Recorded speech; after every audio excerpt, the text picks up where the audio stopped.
ఇది విజయవాడ సెంట్రల్ నియోజకవర్గం 61వ డివిజన్ 261వ సచివాలయం పరిధిలో 102 పోలింగ్ బూత్కు సంబంధించినటువంటి బిఎల్ఓ గారు ఈ పాయికాపురం రంగా గారి చెట్టు దగ్గర మన స్థానిక ఓటర్లకి వివరణ ఇస్తూ ఉన్నారు.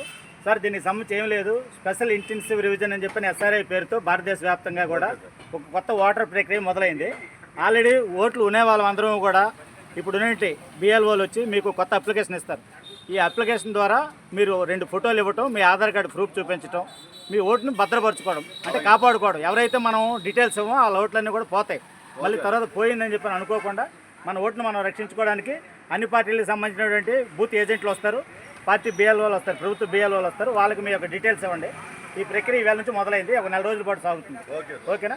దీన్ని వైఎస్ఆర్ కాంగ్రెస్ పార్టీ నుంచి కూడా ఈ 102 బిఎల్ఏ అనిల్, మల్లంపాటి అనిల్, డివిజన్ అధ్యక్షులు నాలంబాబు, వీళ్ళందరూ కూడా బిఎల్ఓ గారితో పాల్గొన్నారు. ఫస్ట్ రోజు కనుక కొంచెం సమస్యలు తలెత్తినప్పటికీ కూడా రేపటి నుంచి ఈ ప్రక్రియ సురువుగా మొదలవుతుందని చెప్పి తెలియజేస్తా ఉన్నాం.